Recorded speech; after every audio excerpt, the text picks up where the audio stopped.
my name is Crystal Hill, and I am the Indigenous social worker for Nova Scotia Legal Aid, and I work with families involved with family court matters across the province.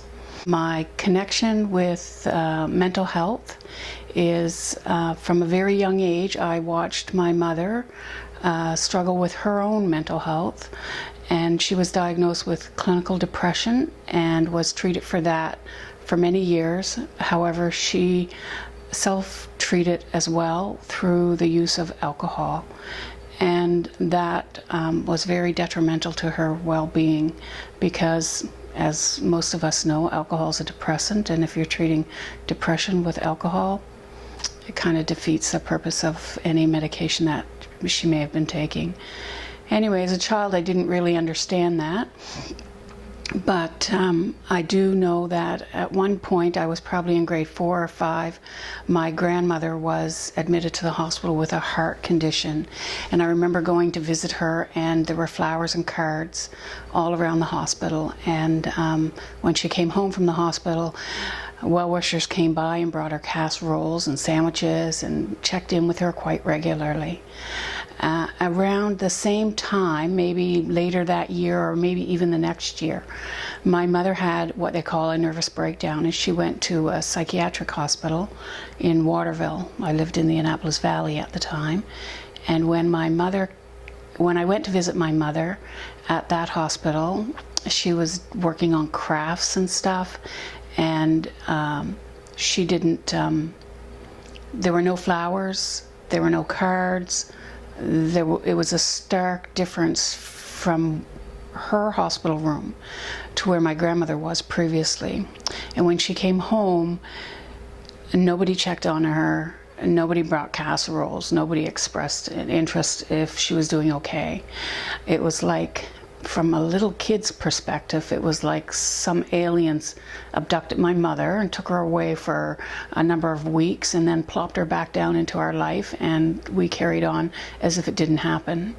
So that had an impact on me and how I understood mental health at that time. As I grew up, got married, had my own kids, and moved to Truro, was looking for work and found work in residential facilities.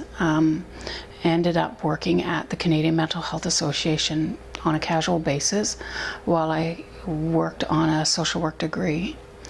And when I finished my degree, I moved into a permanent position at the Canadian Mental Health Association and took some training for mental health first aid and started teaching mental health first aid. As I was working, there was an executive director who was looking at retiring, and so she had a great deal of trust in me, and so I applied for that job and took that job with the intention of maybe staying a year to give her peace of mind to retire and know that someone she trusted was in that position. In that year, my mental health declined, and I knew I wasn't in the right position. I knew that if I stayed in that position, I wouldn't be in a good mental health frame.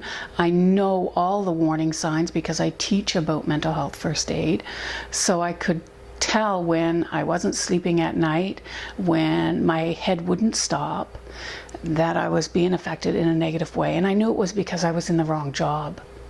I think it's so important to know about mental health and that it affects everybody. You don't have to have a diagnosis. I don't have a diagnosis, and I've been affected by poor mental health. I know the warning signs. I can generally get myself back on track. I recently had surgery, and because of the pandemic, everything was canceled. So I was having a difficult time with that, and I called my doctor. And so my doctor was able to prescribe me something to help me to get through that, because it was very challenging for me.